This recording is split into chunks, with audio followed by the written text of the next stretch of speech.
بالله السميع العليم من الشيطان الرجيم بسم الله الرحمن الرحيم رب اشرح لي صدري ويسر لي أمري واحلل عقدة من لساني يفقهوا قولي. Today we have with us Dr. Tariq Ramadan, and well, we all know about him, and there is no, because since we have so little time, so I will not go in details about introducing him. I remember like 2 years ago, we met Dr. Tariq Ramadan and we gifted him a book of Iqbal. And the guy who presented the book was very shy while giving him the book, and he said, we do not know if you know about Iqbal or not. And you came like, you're kidding me. I mean, I take Iqbal very seriously, and it's a part of your PhD as well, right, the reconstruction. So if you can tell us more about how Iqbal, how you came. Bismillah ar-Rahman ar-Rahim. Thank you for inviting me. No, I think that what is very important, sometimes our brothers coming from Pakistan, they don't know how much Iqbal, beyond Pakistan and beyond even Asia, was instrumental in Islamic thought, in contemporary Islamic thought, for many reasons. The first one, in fact, that we don't study enough is the fact that he was very knowledgeable about the Western philosophy. And he studied Bergson, he studied other philosophers and the German tradition, because this is where he was. And he was able, in fact, to come with a very deep understanding of the Islamic principles, able to respond to the West in a way which was not defensive. And this is what at the time he did that, this was very important, is that, look, I'm not going to apologize, yeah.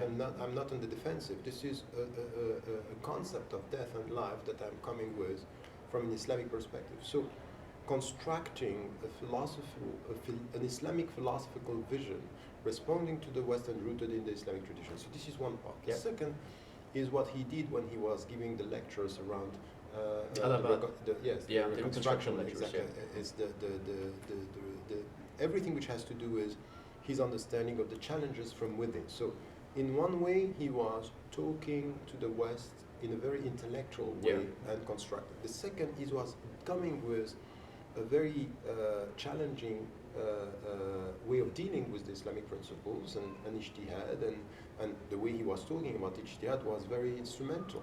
And it was very important for anything which happened in Pakistan, but even people who were in Egypt, for example, from the Islamic movement at the beginning of the 20th century, they were taking from him and learning from him, because he was talking about this dynamism within the Islamic law and jurisprudence, and saying we have to be able to go beyond that. But he had also something which was, he got it right at the beginning of the 20th century, is that our nationalism could be a hindrance in anything which has to do with our way of understanding justice, crossing the border. If you look at what is happening now in the Middle East, what we call the Arab Spring, that I never called the Arab Spring, but in fact, the problem is that if you look at what the Tunisians are doing, the Egyptians are doing, or the Libyans are doing, they are so much focused on their country that there is no transnational movement. It's a nationalist movements.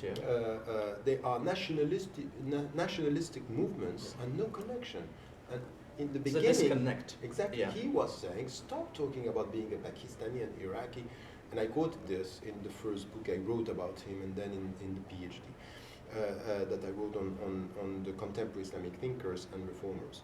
The third dimension, which is the best known in the West, and they are very often using this side to cover the other side, which is the intellectual contribution and the fiqhi, religious, legal understanding that he had, is all this dimension of the mystical tradition. He was a poet, but he was also very much dealing with the very deep meaning of Islam in mystical terms. Which you were emphasizing as well, the jihad of the words, the jihad of meaning, right? Exactly, I mean, exactly. The Which is root exactly behind the thing. Exactly. He was. So I think that this is where, coming from Pakistan, he is reaching someone who was born and raised in Geneva, coming from Egypt, here in Canada, going back to the Middle East, and this is where we understand that the same principles with the same goals, maqasid, objectives, are helping us to understand that we need a diversity of thinking and also a diversity of approaches. And he himself, philosophical, legal, mystical, is just telling us, get it all. Yeah. Get a comprehensive understanding, and this is where Islam is going to be and should be a contribution to the world, inshallah. And what do you think? What is the message of Iqbal which is taken by the West and not taken by the people who he was addressing to in Pakistan and India? I mean, is there something that you noticed?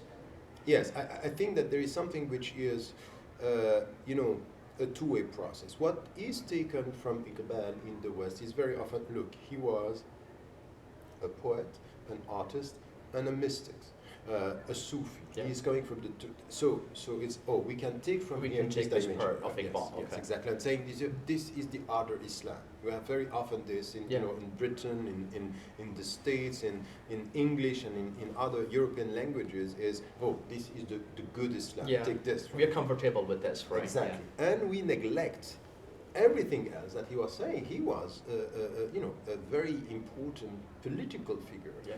philosophical understanding of what has to do with what came afterward with Huntington, which is what was called the clash of civilizations. And he was in between, at the same time saying, no, it's not a question of power struggle, it's a question of mutual dignity and mutual knowledge. So we have something to bring to the discussion.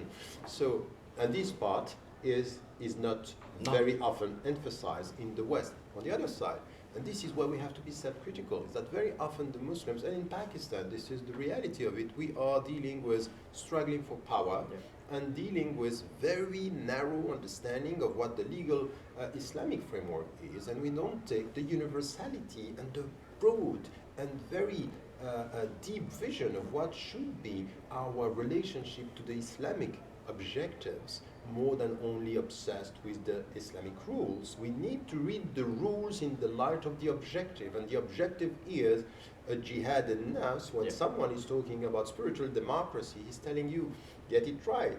Democracy is not about structure, it's about the identity, the spiritual identity of the people who are working for more freedom.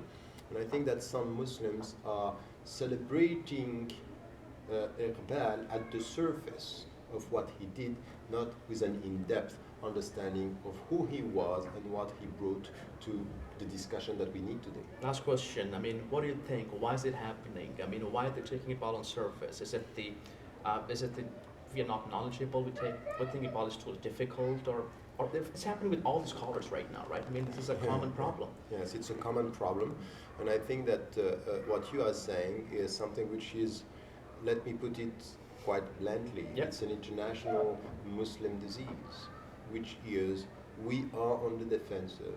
We are so scared that we end up being obsessed with the periphery of the rules and not the center of the meaning.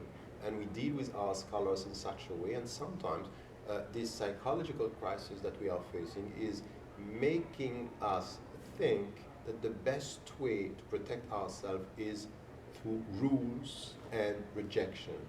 Iqbal was saying exactly the opposite. It's through meaning and openness that we win. If you close and are on the defensive, it's already mean that you are being defeated. Hikmah or courage? Power or hikmah? What comes first?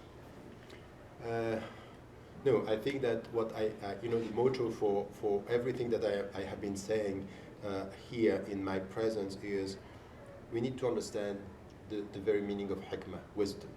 And this wisdom is, when you get the spiritual message of Islam, you understand that al-hikmah is this inner peace and good behavior. Take your time. Don't be in a hurry. Think about the priorities and how your project. So be wise as to your project.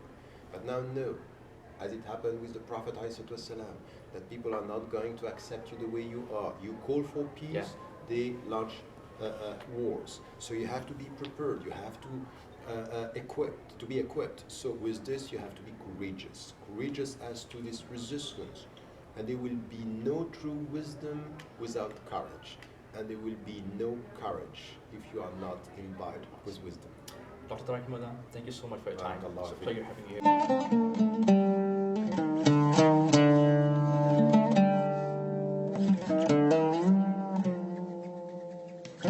here.